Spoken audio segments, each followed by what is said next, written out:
Hello everyone, my name is Mark Voivoda and I'm going to give a talk on the introduction to serverless computing. Previously I gave this talk at the Prince George Technology Group meeting on September the 18th. Some people have asked for this to be recorded. They want to watch the session, so I'm going to record this and hopefully it'll be of use to anyone who's interested. So, for the agenda for the next while will be the following items. First, sort of a journey to serverless computing. We'll talk a little bit about history of some various technologies and how we basically got to this point in time. Then we'll do an overview of serverless computing, basically defining what it is and some of the aspects of that. And then we will talk about the current vendor offerings. Various vendors like Microsoft, Amazon, and Google, and there are more, but I'm just going to focus on those three for now. And then we'll talk about the challenges with serverless computing. Certainly not a silver bullet. It does have its issues, and we will at least talk about some of them to see if it works for your use cases. Let's put it that way.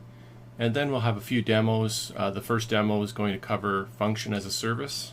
We're going to have an example from both Amazon Lambda and Google Cloud Functions. Some very simplistic items there. And the second demo, we will talk about a Docker image that we deploy into Google Cloud Run and some of the issues that I had doing that. And we're going to talk a little bit about relational database systems and how that fits or doesn't fit within serverless computing. It's a very important topic. And then we'll just conclude at the end of that. So I'll get myself a sip of coffee.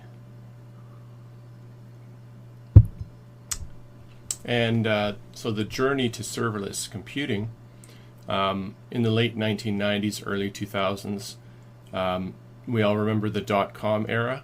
A lot of companies were moving their products from client server to basically the web, and that was a very costly time. I remember that time. The company I was working at, they were looking at, there's so many different kinds of technologies to use, which one was the right one. Not only that, but you had to look at a stateless design. Client server applications, you could kind of, everything was like in memory or caching very easily, but now with web servers and scaling and IT security, because you have these servers and they're on a public network, and the way you design that software to run on those systems was different. It was very costly, and it was big learning, a learning time for a lot of companies. So that was in the early 2000s, late 90s. And then companies learned a lot of things after that time. Then we came to virtual machines. We had all this hardware, all these servers that we deployed onto the internet, getting IP addresses, worrying about security. But now companies looked at all that investment and said, how can we squeeze more value out of those systems, out of that hardware?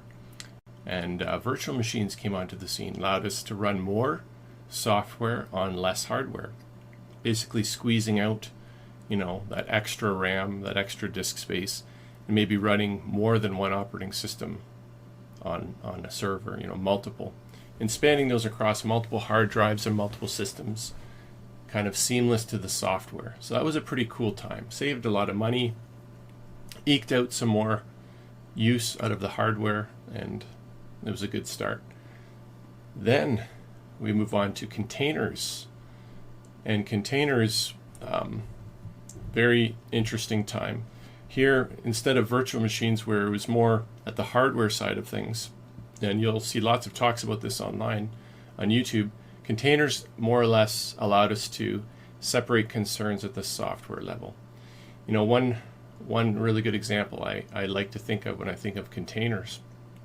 Let's say you have an application and you're using PHP, but it could be any framework. And you're using a certain version of PHP, let's say it's version 5. But now you want to integrate with a vendor.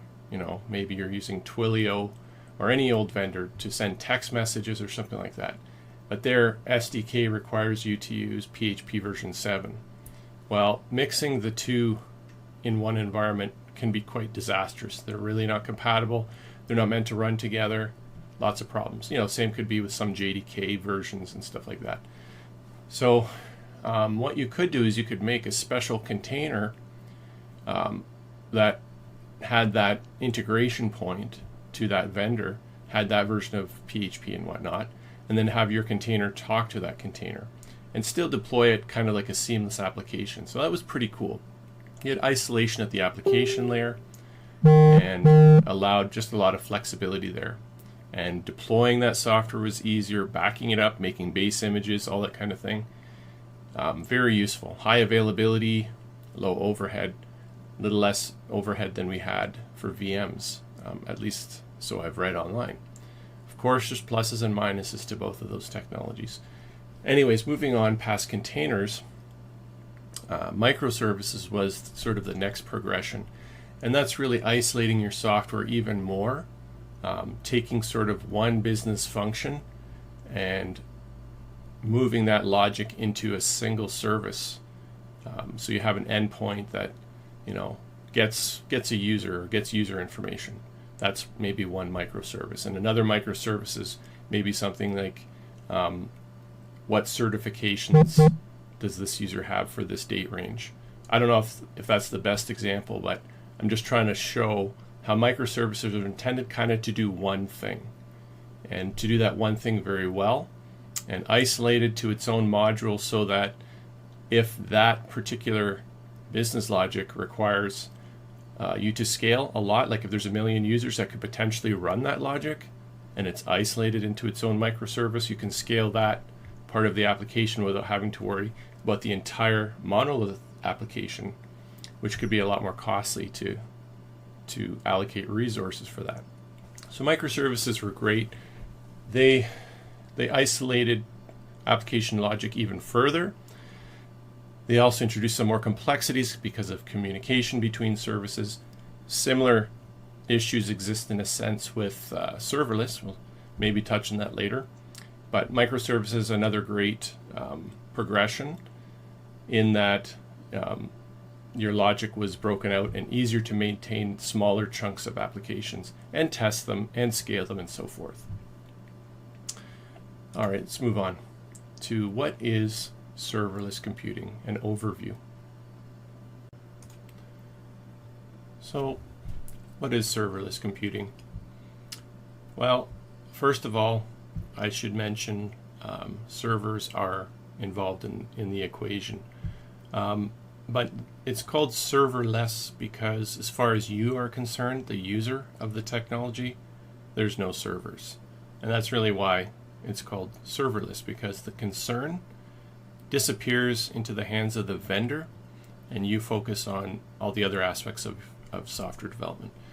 So the major players, Google, Microsoft, Amazon, IBM, others, they had these big data centers that they created even just for their own needs. And, what they probably looked at this and said, what can we do with these data centers and make some money off of it? They're not running all the time. How can we get other people to, use some of those data centers, because we already have to have them for our own business needs, maybe make a little bit of money off it, do it in an efficient way. So, they came up with this cool technology called serverless. And really, serverless technology, think of it as this. First I'll read the definition. I'll give sort of an example. The consensus, basically, it's a cloud computing execution model in which the cloud provider runs the server. They dynamically manage the allocation of machine resources, and pricing is based on the actual amount of resources consumed rather than on a pre-purchased amount of capacity. And this started around 2006, more or less, gained traction by 2010, and sort of mainstreaming around 2016. These are just my own estimates, doing some research out there in the net. And so, before I get into the points about what it can do for you, to really make this simple example, think of like car ownership. You can buy a car, and that costs you a lot of money up front. You have to manage all the maintenance. You have to deal with the gas, licenses, just everything to do with car ownership. And it's a fairly big cost. And then you have the idea that when you travel, you rent a car. You don't just buy a car, right? You rent a car, or today you use Uber. And all of these levels that I'm talking about, there's just another way of having less cost for the same service, right? I want to get from point A to B, and how I do that, I could use a bus, whatever. But recently, a year ago, one of my sons moved down to Vancouver, and I told him, don't bring your vehicle there. Parking in a city like that's very expensive. Gas was something like 30 cents a liter more down there because of the carbon tax on gasoline and things like that. So it's just a very costly thing, and he listened to me. But what he did do when he was down there, he found that there was a service called Zipcar, and he was able to basically rent a car, not really rent, but I guess you could say rent, but rent in a cheaper way. So basically you pay by the kilometer, something like 0.07 cents a kilometer, some ridiculously low amount. So essentially he was still able to get around town, do his shopping, all that kind of stuff, and not have to pay for ownership, which is fantastic for him. Serverless computing is just like that. Somebody else, has all that infrastructure, and you just pay as you use, pay per view, right? It's kind of like that. Every time your users view the application, almost, it's like a pay per view. So what does this mean for you?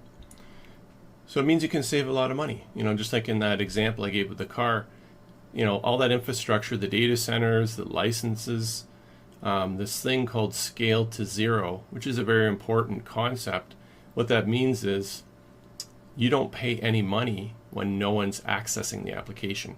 There could be servers and all these things running in the background. Depends how the vendor handles it all behind the scenes. But as far as you're concerned, you don't care what they're doing. If users are not accessing your application, you pay nothing. And that's a really good model for a lot of companies, because you're not paying for the power consumption, all that kind of stuff. So you can save a lot of money. Another thing is you save a lot of time, because the vendor takes care of auto scaling. Let's say it's Super Bowl weekend and your application, you get somehow some kind of media coverage or whatever, like Domino's Pizza, right? And then you have millions of people ordering pizza, or millions of people, buying your widget, whatever it is. And we've all seen that situation where suddenly the server crashes, server 500, because the company doesn't have, large enough capacity to handle so much traffic. Well, with serverless computing, the vendor just automatically scales up. You get tons of traffic, they give you more resources automatically, and it can handle those workloads. So a real benefit there. You don't have to worry about coding all of that. I don't know if any of you have ever had to, code high availability or work with that or configure it. It's a lot of work to maintain it, to test it, etc. So that's a huge benefit. Then there's the infrastructure security, critical patches, the IT side of things, whether it's the operating system, the web server, those kinds of things. That's managed by the vendor. It takes another thing out of your hands. So one of the points here that I mentioned, this is a really good technology for small startups, because what it means is they can deploy their application into an enterprise grade infrastructure and not have to pay the cost that would be associated with that. So whether you're small or whether you're a very large company, both kinds of companies are using this technology for different reasons. And it's a real fantastic way if the use cases work for you. So companies essentially allows them to focus on writing their business requirements and worry less about all that, internet and security and web stuff. Still, some of it is there, and it really depends on the level, the type of serverless technology you use. More concerns can disappear, or more of them will still be there. It depends on how you implement things, but definitely some very good use cases to help you out. So let's move on. So some of the current vendor offerings, this first page we'll talk about function as a service, and the next page we'll talk a little bit about some more of the other kinds of serverless computing offerings. But function as a service essentially allows customers to run small chunks of logic, essentially in a function. So you have maybe a HTTP request coming in. I want to request a resource. Maybe I want to send an image up to your service, and that service maybe transforms that image or analyzes that image and gives you back, this is a dog, or this is some kind of categorization service, which could be very useful, right? If you're law enforcement, is this a known criminal or whatever? So that function as a service takes some kind of a trigger mechanism in, does its function worth of logic, small piece of logic, and gives back a result. And that function can scale. It can have lots of people accessing it, and the vendor deals with all the scale. So you're only paying for when people call the function. When no one's calling it, you don't pay a dime.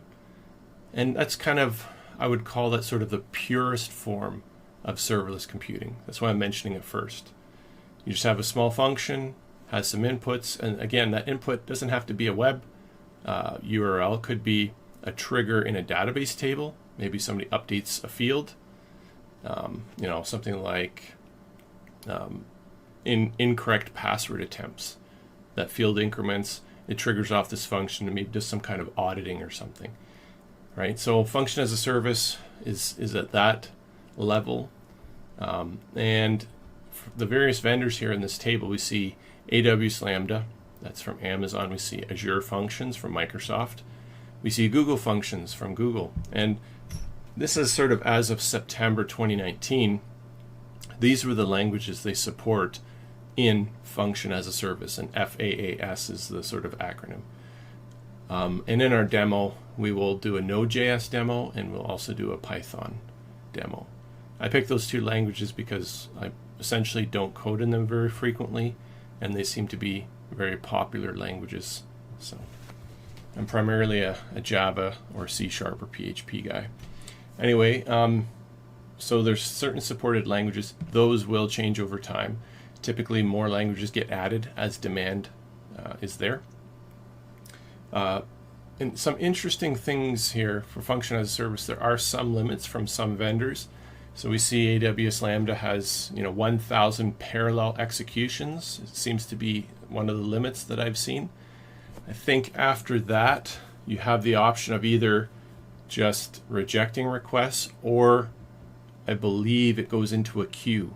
So it starts queuing up those requests. Some of these other vendors, I think by default there's no limits, but you can set limits. And why would you want limits? Well, you may want that because, remember, you're getting charged by per use, right? So you might want, I don't want more than like 100 people doing this, calling this function at a time. I want to limit my billing. Or maybe whatever that function's talking to behind the scenes, maybe it's talking to other third-party systems, and maybe they can't handle more than X number of requests simultaneously. So there's a number of things to consider there. It may not work for all your use cases. Scaling and availability, you can see here that pretty much they all offer some kind of automatic scaling. There is the ability to manually set parameters around that. I believe you can set like how much RAM is allocated to that function, and you pay as if I want 256 megs for this function, or up to a gig or multi-gigs, and you just pay more money as you allocate more resources.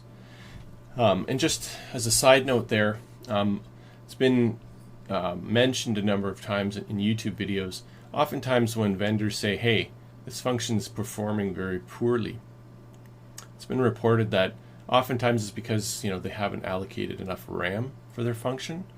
There's like top 3 things, they're very basic things that you can tweak, which have usually the biggest impact on the performance of your function. So RAM was one of them. And then there's max execution time. All the vendors really seem to have maximum amount of time that these functions can execute.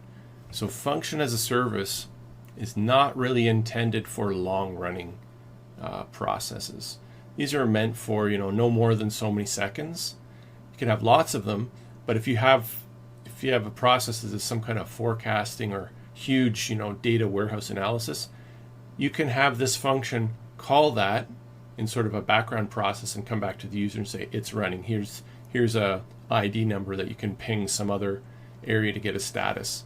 So function as a service meant for not very long running small pieces of functionality. So let's move on to the next. So the vendors offer more than just function as a service. We have like compute engines, which are essentially like virtual machines. Really, that's your baby step to get into serverless computing. Those are like your monolith application, your giant application that does everything. You can put it into a VM. It buys you some benefits to do that, in that the vendor takes care of some things, like maybe the operating system licenses or some things like that, or at least the hardware and the machine resources. You can pay for certain amount of consumption, but you're not paying for the high availability, the upkeep of all that hardware. So compute engine is kind of one thing. Container engines, a lot of people, when they look seriously at serverless, they're looking at container engines. And essentially what that means is you've taken your application, however you've written it, and you've designed it so that it runs properly within a container. I'm not going to talk about that in this session because there's a number of items related to that. Things like not really using session state, and a number of items around that.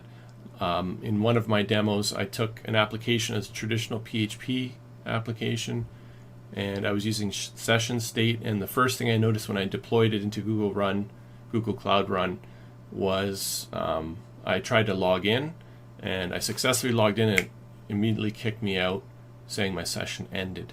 And that's because there's no guarantee that the web server is going to have that same session ID across the multiple servers that are actually running behind the scenes. You don't have any control over that. And so serverless means just that. It means really not intended to store state in the traditional sense of how you might do that with a monolith web application. And I'll talk a little bit to that once we get to the demo and some things that I did and things that you can consider. So I've named some of the technologies that the various vendors have here. Should note that the demo that I'm showing, or both demos, I've really done things in a manual manner. I've kind of gone to the web dashboard of those vendors and manually created things and deployed things, with the exception of Google Cloud Run. I set things up manually in the dashboard, but then I deployed my container using the gcloud command line, and we'll talk about that later. But of interest is that containers, you can either deploy them manually or you can use Kubernetes. Pretty much everyone has a way of using Kubernetes to deploy your containers, and that's kind of, I would call that more of an automated way, probably more control over how many instances of these containers you want to run, because remember, you're paid by usage, so you may not want more than so many instances of that container to spin up just to control your costs. And then there's web applications. I've named various content delivery systems here from the various vendors. I've deployed some, for the first demo, some static JavaScript and HTML and CSS into Google Cloud Storage, and that's how that demo's being serviced. You'll see that later. And then a very important point, oftentimes in these serverless demo videos and whatnot, haven't seen a whole lot of discussion about database backends, or if you do see them, they usually only talk about NoSQL. And I listed out some of the various engines from these vendors, the bottom row there. One thing I want to mention is if your application relies on a SQL type server, a relational database server, you're going to pay a lot more money. So far, from what I've understood, none of the vendors offer a serverless RDBMS. So I was using MySQL, and I wasn't, for the sake of this demo, even though I deployed my application, I containerized it, I deployed it into Google Cloud Run. it would take a bunch of time for me to change my code to not use a SQL Server and to be compatible with like a NoSQL Server, because that requires code changes and some redesign. And I just didn't have the time for that. So the biggest cost in all the demos that I did was actually the MySQL Server, because I'm paying 24/7 as that server is up and running. I'm paying all the time, whether people are connected or not, to my web application. So that was actually my biggest cost, because like I said, it's not really serverless. Still, there's benefits to moving my app, into their container area and having Google run the MySQL Server, because they kind of manage all the IT behind the server itself. They do upgrades and security patches and all that kind of thing. And plus the databases get backed up. There's, you can have tons of places where it makes backup copies and all that. So lots of benefits. But I just wanted to mention the biggest cost for my experience was the fact that I was connecting to a MySQL server. All right, let's move on to the next here. So what are some of the challenges with serverless computing? Well, these are some of them. Definitely wouldn't be all of them, but probably some of the biggest ones. Performance of infrequently used code. I found when I deploy my function as a service, or when I deployed my container into Google Cloud Run, the first time I hit the URL, it took definitely longer than all the other times to sort of that cold start, get everything sort of starting up. So if you have, if your use case is something that's not accessed very frequently and performance is very important, you may want to consider not using serverless, or you may have to look at some special things to do in order to keep it warm or something. But then you might end up, the cost factor may not be a benefit to you, so you have to consider that. Another thing, we've sort of talked about this a little bit, these resource limits, like the maximum runtime for those functions as a service. There's some built-in limits. And by the way, if you do create one of those functions as a service and that max time is exceeded, generally speaking, whatever that function was doing is just chopped right off. So it could be halfway through writing something to a database or a file or something, and that's not really what you want. So, if you have things that are time sensitive that can take longer than the max time of that function as a service, you may want to consider not using function as a service, something a little bit more reliable, like a compute engine. And then there's the RAM, which can affect performance. I talked about that. You have to make sure when you set up your function that you do it right, because there are sort of default limits that are put on that when you create it, and we'll look at that in the demo later. Monitoring, debugging can be a real challenge. I mean, one of the first problems I faced for my Docker, my container demo, I deployed my container, and then I went off and created that SQL server on that VM. And then when I wanted to connect my PHP application to the SQL server, things were not working, and I was trying to figure out what exactly is the error message. Where do I go to find this? And previously when I had problems like this, I could just on my local system hook into Docker, right?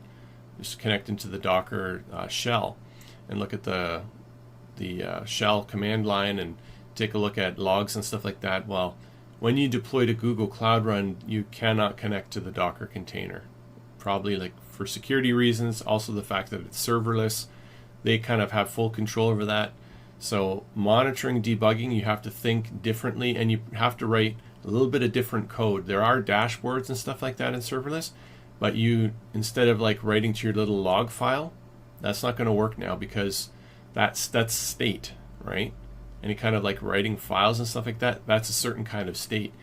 There's a different way that you have to do that. Maybe write it to if you write to a database, that's going to work obviously. But if you want some temporary kind of debugging, you need to change your code and use some of the vendors' solutions to get it into their debugging dashboards and stuff like that. So something to think about there. And just the fact that it's a very different design. Like I said before, there's no session state. Global variables don't really work, at least They do, but only for the duration of the function call. So as soon as that request is done, it's not like if I set some global variable, it's going to still have the same value the next time someone calls or even the same user calls it. So really need a different design of your software when it comes to serverless. There are ways of having things like session or persisting information, so it's not always hitting the database. Things like JSON web tokens is one thing. Another solution is using things like Redis, cached in-memory information. So there's a number of things, but you do typically have to change your code and use a different design. Like I mentioned before, relational database systems, the offerings from what I've seen are not serverless. You don't have that scale to zero. You're paying for the whole time that thing's running, just like any old VM. But there are alternatives. So if you're prepared to change your code, and probably a good idea because a lot of the modern software, they use NoSQL databases. NoSQL databases seem to scale really well. It's like they're designed from the ground up for that kind of use case. But I wouldn't be surprised if, at some point down the road, there did exist some kind of SQL compatible serverless offering. I'm sure that with all these huge companies that have SQL in their back end, there's probably a big demand for it to get their software there, and they're not prepared to rewrite everything. So, don't be surprised if eventually there is some kind of offering. But as of today, I didn't see any. Security, there were benefits I mentioned before, but there's also drawbacks when it comes to security. I found it can be a lot more complicated, and in some ways, I understand why. When I created my AWS Lambda function as a service, I went off and created it just like I did in my Google dashboard. And then when I went to test it out in the real world from a browser outside of the environment externally, it wasn't working. And that was because in the AWS environment, there's additional steps you have to do to publish your function to the API gateway and stuff like that. So security can be a problem. There's more moving parts. There's more things to think about.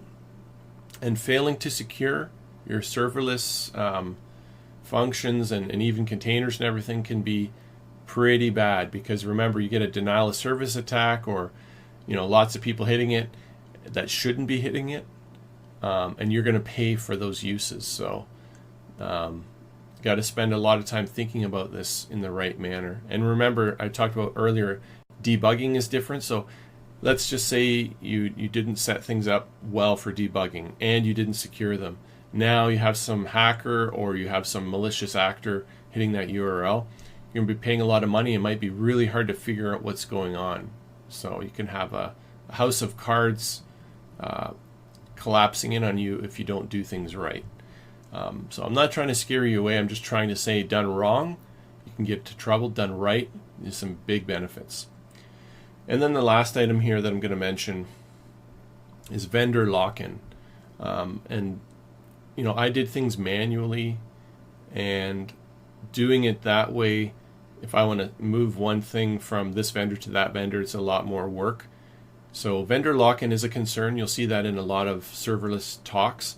I do think it's becoming less of an issue because there's tools like OpenFaaS, Knative, and some others that they're kind of applications that you use them to sort of interact with different vendors, and they kind of isolate out some of those proprietary things for you. Maybe not all of them, but definitely some of them. So there's tools that help you not have so much vendor lock-in, but there still is some of it there. So those are some of the challenges. Let's move on. Okay, so demos. So the first demo that we're going to go through, essentially, I'm using two functions, one from Amazon, one from Google. One of those functions is taking care of my integration with Google Maps API, and I have that in a function in the cloud, and it's essentially hiding my Google API key for Google Maps. It's hiding it behind that service, so that what you see in the JavaScript is just some kind of function call to the vendor. Doesn't look like a Google Maps API. It just looks like some random URL call.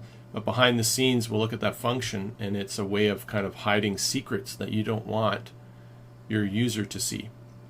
I just did that as one example of one of the functions, and the other function, I did a little data transformation.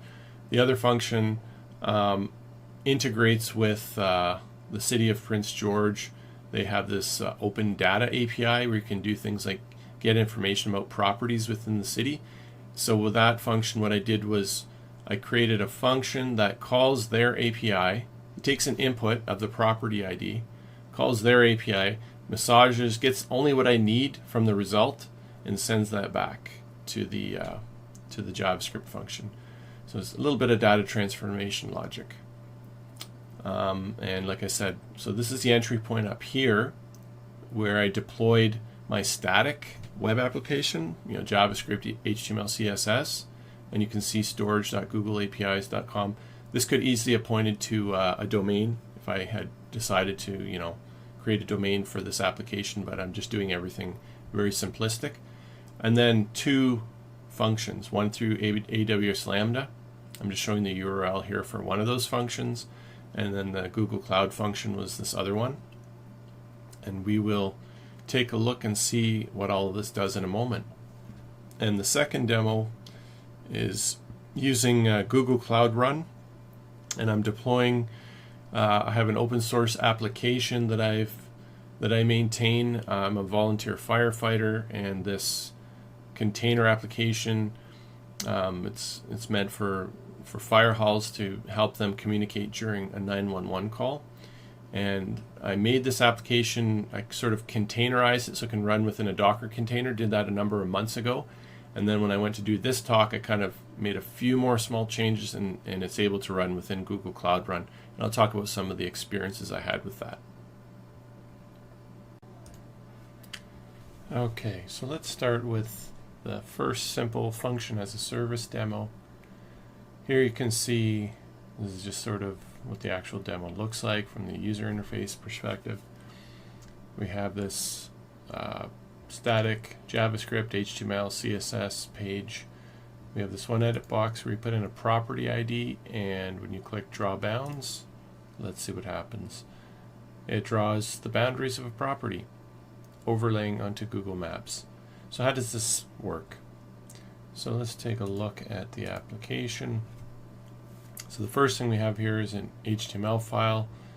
The bottom part that interfaces with Google Maps API. You can see up here I commented out what the normal URL would have been, but here I've pasted in my function as a service, and this function is coming from Google Cloud Function. And we'll take a look at that in a bit. And then the other function as a service comes from this JavaScript function here, pg_get property bounds, and that's defined in this JS file right up here, pg_get property bounds. And in here you can see the original URL was up here. It was doing a post, and it is doing that to this the Prince George Open Data API. And I've created a function as a service on Amazon Lambda, and just taking in a simple query parameter called PID. So let's see what those functions look like.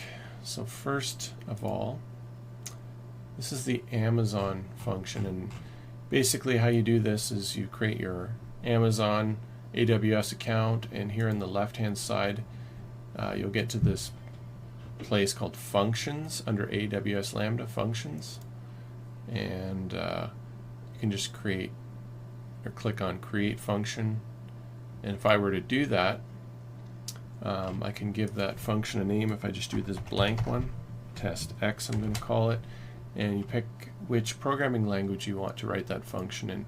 And these are all the ones supported by Amazon AWS, different versions of various languages. And you pick your access, security access to that function. So I'm not going to go through all these details. There's dozens of YouTube videos that talk in detail about how these functions work, but I just want to show, I've created this function here called property info PG, I'll show you how I made this and kind of the layout of this dashboard. So under configuration here, I scroll down and we can see this is a Python 3.7 function, and I'm using the inline code editor.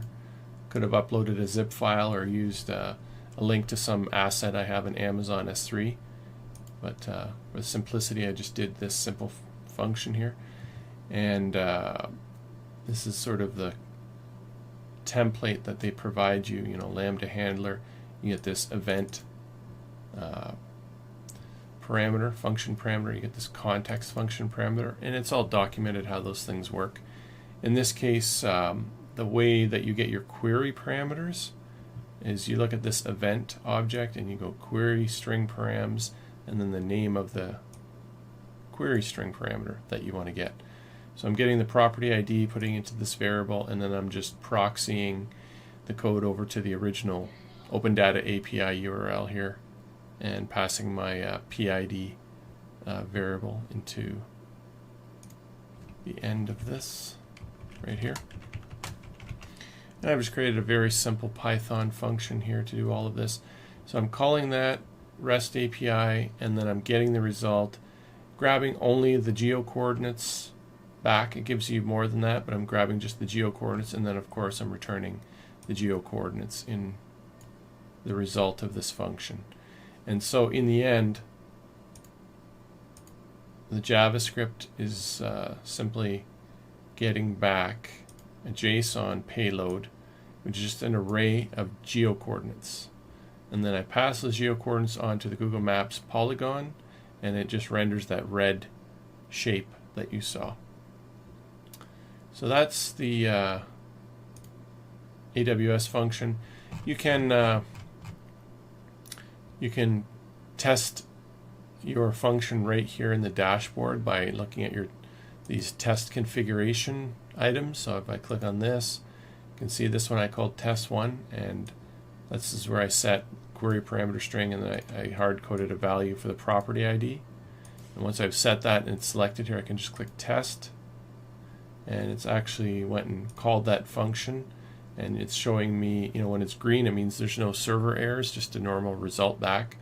And these are the results I get. So I get, status code 200, and in the body I get a JSON payload with all the geo coordinates. So I can kind of keep testing that in here. You can see my resources configured for this function was 128 megs, how long it took, etc., etc.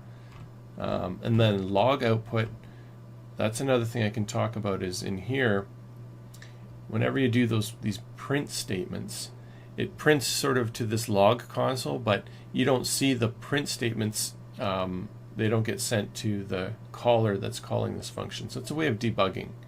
So if I close this out, you'll see what I'm talking about. If I go to the top of this function, I have, whoops, too many scrolls. I have this print statement, which is printing out the event object. I have another print statement, which is printing out the full URL that I'm about to call. I have another print statement here printing out the result that I got back from the JSON payload, right? So I have a bunch of these things. So I go up here, I'll click test again, and I'll look at the log output. This is where I print out that event object. This is everything in that. Here's me printing out the full URL that I'm calling. And on and on. So this is just a way of debugging. Okay, so there's lots of things you can do in here, but this isn't enough. What I have in here isn't enough to have this able to be called by the outside world. I can play within the dashboard, but I cannot call the URL of this function. And let's see if I can find where that URL is defined, if I can see it anywhere here. Yeah, it's not in here. So one interesting thing is what you need to do is once you've created your function in AWS Lambda, you need to go to the API gateway and basically give access to that function. So here in this side under Amazon API gateway in there, I went ahead and created this new gateway item, and I hooked it up to my PG property bounds function. And then I said, anytime someone calls this endpoint with a get, so post won't work, they have to use a get. And then in here I've defined this PID query string. Basically, this is a way of giving access to the outside world to this function that you've created in Amazon Lambda. So once you've done all of that, you're able to call that. Now if I click test, I can put in here like PID equals, and I would have to put some value, and it's going to actually call that API. But anyway, that's just to show as an example. If I come back here, once I've deployed this properly, then I'm able to actually call that API. Now let's see if I can find where that public URL is. And so here in the API gateway, I've created an interface to my function as a service, PG property bounds. If I look here under that function, under stages, under production, I can look here. This is the invoke URL. So now in the API gateway, I have an external URL that I can call in order to call this function. And that's what I'm calling right in here. And so there's that additional step for Amazon Lambda. In Google, they have this checkbox. You can say allow unauthorized access or something like that, which just basically allows just unlimited calls to the endpoint, and there's no extra steps there. Both providers, though, allow you to set up a whole bunch of security around your endpoints to make sure they're safe, but for the sake of this demo, I just did a very simple setup. So once again, here we have the actual function as a service under Lambda functions. I created it. I just did an inline Python function, showed how to test it. We looked over here under API Gateway, and I created an API Gateway to my function as a service. This is my publicly accessible URL, and that's the Amazon side. Okay, so next we're going to look at the Google Cloud function. And this Google Cloud function wraps the Google Maps API, as I was previously talking about. So if you've created an account with Google Cloud Platform, or GCP, you'll see here on the left this navigation menu. One of the items when you scroll down is Cloud Functions. If I click that, it'll come into this area, and I could create, let's do like what we did with the Amazon one. I'll create a new function just to see what it looks like. So you give it a name there. This time we specify how much RAM will be allocated for this function, and you can see various buckets here. How it's triggered: an HTTP request, Cloud Pub Sub, that's like a messaging mechanism. There's cloud storage, there's Firestore, Google Analytics, all kinds of things here. Ways to trigger this function.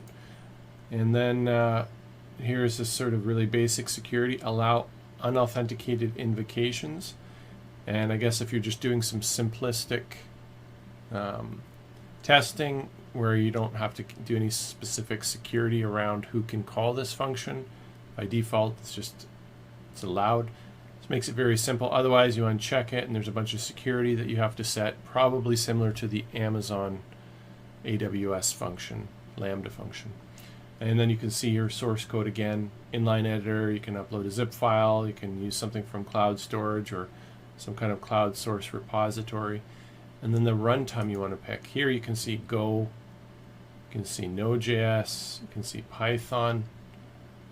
Not as big of a list for the cloud function environments that you can run. would have expected to, for example, see Java there, but I don't. So in this case, by default, I think it picks Node.js, and this would be your function template. You can edit what this function does right in line here. This makes the editor window bigger. I'll undo stuff in here. I can type code.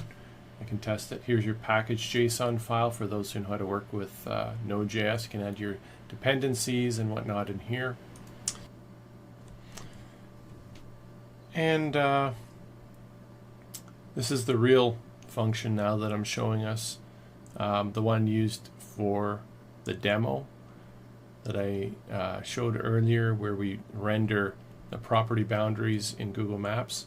You can see the package.json here. I'm using the request package, that's one of my dependencies, and the actual code itself.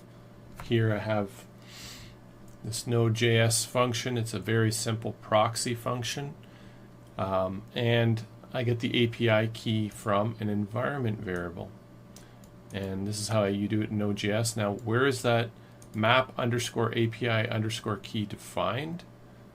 If I were to go look here in the General tab and I scroll down, you can see here under Environment Variables, there's an API key defined there, and I just essentially act like a proxy, and I call the Google Maps API with my map API key, and I return the result back to the JavaScript function that's calling this method. Likewise, we can test this function. It takes no parameters in it, so just kind of, I guess I could just make sure that I'm getting some kind of output from it, but you can see it's working there. Under trigger, this gives the actual URL, and I can just copy that, paste it in my JavaScript file or HTML, and this is the external link that will work. And because when I created the function I said allow unauthenticated sources or something like that, it's just going to let anybody call this. Okay, so really, and there's a lot more you can do here. I picked the region. I picked 256 megs of RAM for this particular function. Timeout is 60 seconds. Should take no more than that to call the Google Maps API.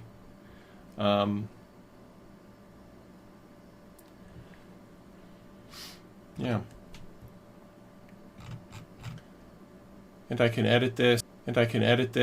If I want to change the environment variables or any of the other sort of values like the memory I've allocated or the timeout, I can change that. And this is really the simplistic demo. So these two functions that I just showed you from Amazon Lambda and from Google Cloud Function, they make up the sort of back-end part of the demo that I showed. So all the front-end stuff I deployed to Google Cloud Storage. As you can see from this URL here, I didn't do anything special with the URLs. And I've just deployed what's in the GitHub project I showed you earlier. And it's calling the two functions. So that's the first demo. And for the next demo, we will talk about containers and Google Cloud Run. And it's a very different setup than everything we've just seen here. Okay, so for the next demo, I will start over here. This is a GitHub project as well. This one is sort of more of a mature open source project, which I've developed over a number of years. And basically, it's a PHP application that is allowing firehauls to communicate between each other during a 911 call. Specifically, our firehall uses it. It's a real great tool to sort of let other members know who's responding to a call, how far out they are, all that kind of thing. So the bottom line is, in terms of for the demo for this project, what I did was I made some code changes to this project over the last number of months, in order to make it able to run within a Docker container, and I've created a project out on Docker Hub out here. Again, my username is softcoder, and this application is called RipRunner. So I do have this Docker container out there. So I did that before doing any of this serverless work. So my application was able to run within a Docker container, and the next step I did was here under the section where I talk about how to use that Docker container, have some instructions in the README file about how to build the Docker container. But then beyond this initial stuff, this is just if you want to run it, in a normal Docker container. But if you want to run it in Google Cloud Run, I documented that here under item number 2, to Google Cloud Run. And here you can see that I created a separate Docker file, which follows sort of the convention in order to deploy this within Google Cloud Run. And Google offers this thing called Google Cloud SQL, which allowed me, like I already had support for MySQL, so I was able to plug this application into this MySQL instance, which I also fired up within Google Cloud. And so I again used environment variables in order to sort of configure things in the Google Cloud Run console. I created environment variables, and my code then was looking for configuration values from these environment variables. So it's kind of a convenient way to do that, to pass my dynamic information into that. And so I'm not going to spend a lot of time talking about how this is. You can read this yourself. But, one of these, you have to use this gcloud SDK, and you just Google that. There's an SDK for Windows, Linux, Mac, and you authenticate your account with the gcloud command line, and there's a bunch of things you can run in order to push your container into the cloud. Once you've done all those things, you can run it. Now, I'm just going to show you here, similar to what I showed earlier, this little navigator menu, and before I think we went to Cloud Functions. Well, under that, here's this Cloud Run area. And this is where you can sort of deploy your containers that you have. So you can see I already have this one here called RipRunner. And if I open that up, and I will go to, there's a lot of dashboards around how this works out, logs, details about the project. If I go into revisions, you can see how many times I've deployed my container as I've made various changes and playing with it. This is the latest version. And what's really cool is you can go to any of these versions, you can delete them, but you can also set, a certain deployment as the active one. So if you've deployed a new one, you find out it's really buggy, you can easily switch back to a previous version and set that as active. And Google, within less than 60 seconds, essentially deploys that container and makes that one the active one. Here you can see this is a URL that you use to deploy a new one. Anyway, I'm not going to get into all of that. Again, I have how much memory is allocated, how many concurrent users can connect, how many seconds a request will time out, some security setup, and I have a bunch of environment variables here that I used in order to connect. And this app, DSN, is sort of the connect string Google gives me to connect to the MySQL instance. So if I were to look over here, this tab shows just the log view from various requests from the container. But in this tab, this is where I created the actual VM that hosts the SQL server. So I created a separate project for this one. You can see here it says MySQL second generation master. And there's all these various operations you can set up. At the moment, this instance is stopped. So after I gave this talk at University of Northern British Columbia, because I'm getting charged every day for this, I just stopped it. But all I have to do to fire this back up is click start, and I'll do that, and then I'll resume the video and I'll let you know how long it took to restart. Okay, so it looks like, I'm going to guess it took maybe 2 or 3 minutes, and you can see here on the screen the MySQL project has started up again. It's green, and you get a public IP address with it, an instance name, this kind of using the connection string. You can connect using Cloud Shell, kind of gives you a SSH session through this web browser to that server. But really, you can see this is basically a VM, right? One virtual CPU, this much RAM, this much SSD storage, and what version of MySQL it is. Auto storage increase, so it grows the database as records get added. Automated backups. There's some real benefits to this. But it's not serverless, and you're going to pay the price. But again, if you're already having to worry about backups and you don't want to do the IT of the server and all that, hey, Google will do it for you. So there's definitely benefits. And a whole bunch of tabs in here for connections, who's connected, the users, all that. So this is the SQL Server part.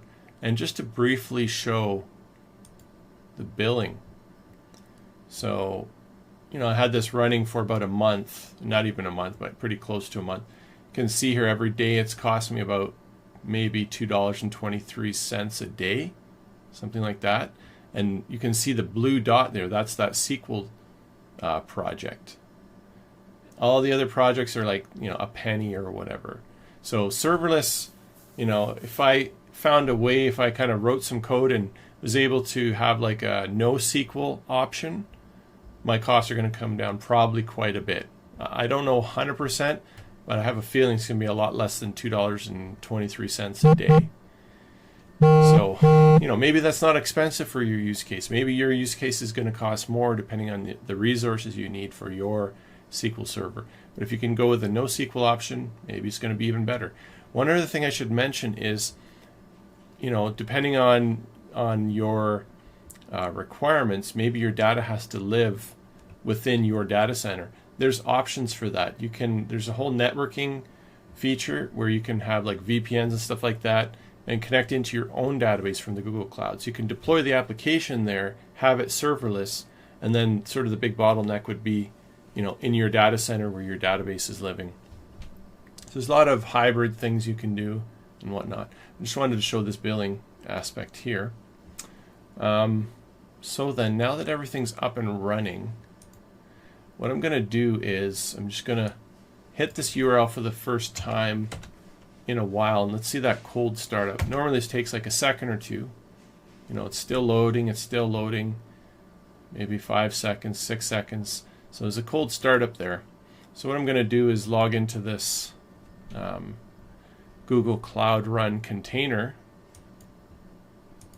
as my administrator user. And here's my application running in Google Cloud Run. I created a sample 911 call pretending that there was a fire near the university.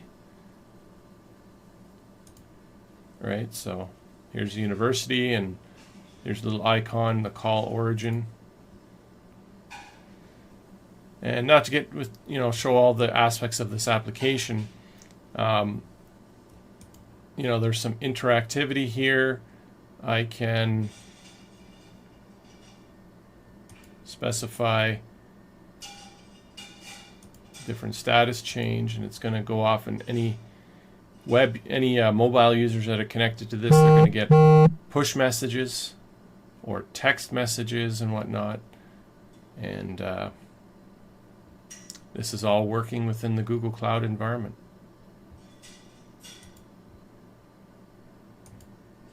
And I don't have any of those session problems because I'm using JSON Web Tokens, as you can see up here in my URL bar.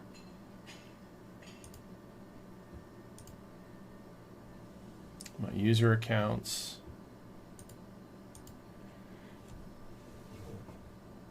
So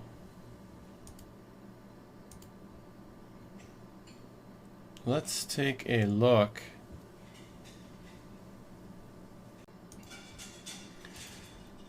So I'm not going to really go into tons of details around the application itself, but just to show this is a full-blown application running in a serverless environment. The only thing that really isn't serverless is the fact that, like I showed before, this SQL Server demo. And, you saw me log in here. Now I'm going to shut down that server and just prove that this is really running in this environment. So now that I fired this up, I'm going to stop the SQL Server instance.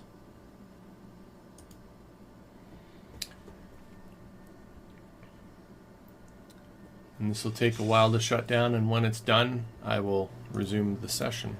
And there we go. It took, all in all, I'm going to guess about 5 minutes to fully shut down.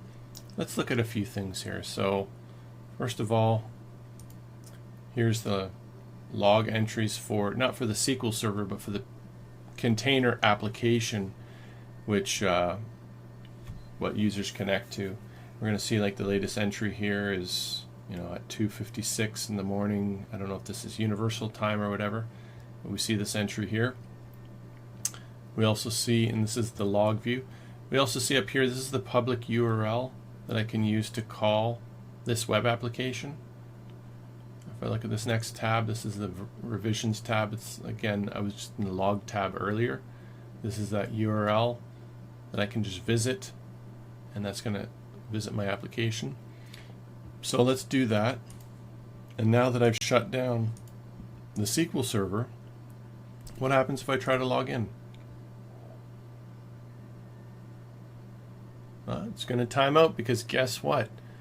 That server's been shut down. Just wait for another second here.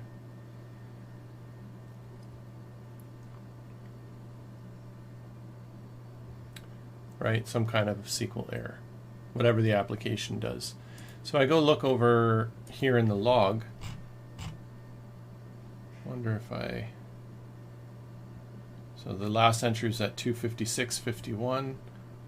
I refresh this. I don't know if there's a refresh button here somewhere, but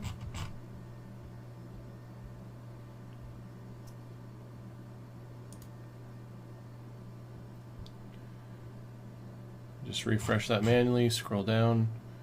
I said 2:56:51. There's some new entries here. You can see Cloud SQL connection failed, blah, blah, blah, deadline exceeded, and whatever is there. So, so yeah, you can just see some error information in here. And, again, this service isn't costing me really anything at all. In the serverless environment, it's just pennies, right? Really small. It was really the SQL Server here, because it's really a full VM that's running all the time. So my advice is, if you're really considering serverless, either look around to see if somebody offers a SQL Server that's serverless, or add support for a NoSQL database to your application.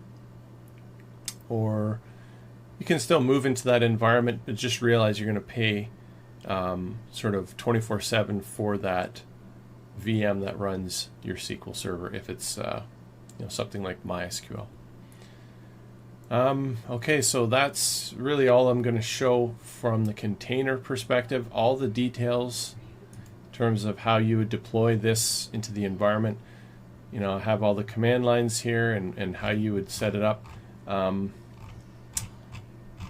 Fairly good documentation. I have some links here on Google Cloud Run, the quick start, how to deploy the application, how to use MySQL Server, the one they offer within Google Cloud Run.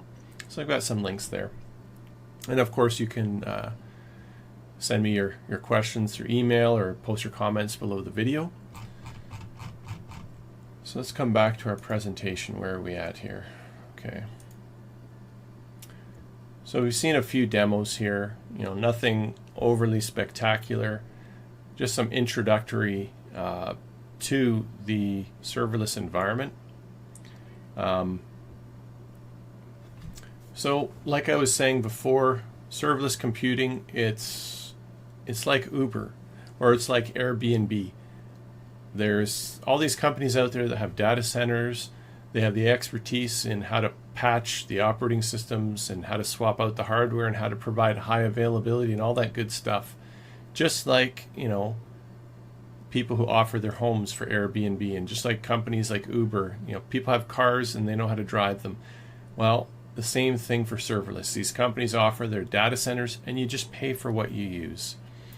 May not fit all of your needs, but certainly it's going to fit quite a few of your needs. And I have a feeling that in the long run, this is probably a model that's a lot of applications are going to move towards, because so many of the complexities of high availability and scaling and all that kind of stuff, you get that pretty much for free from these vendors. So there's a lot of items on the plus side compared to the negative side. So nobody wants to really have to host their own stuff. Remember, all these cloud vendors have options. They have data centers that are located just about anywhere.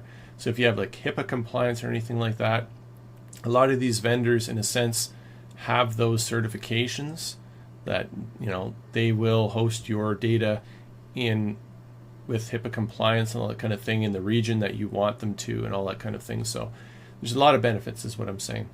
So down here I've got links again to the 2 demos: the function as a service demo, the full application container demo. Got a few YouTube links here for some videos that I found were useful, and that's really all I have to share for today. So glad you joined us on the channel. Look for more videos to come in the future, and have a great day. And remember this one thing: there is no cloud. It's just someone else's computer. Thanks.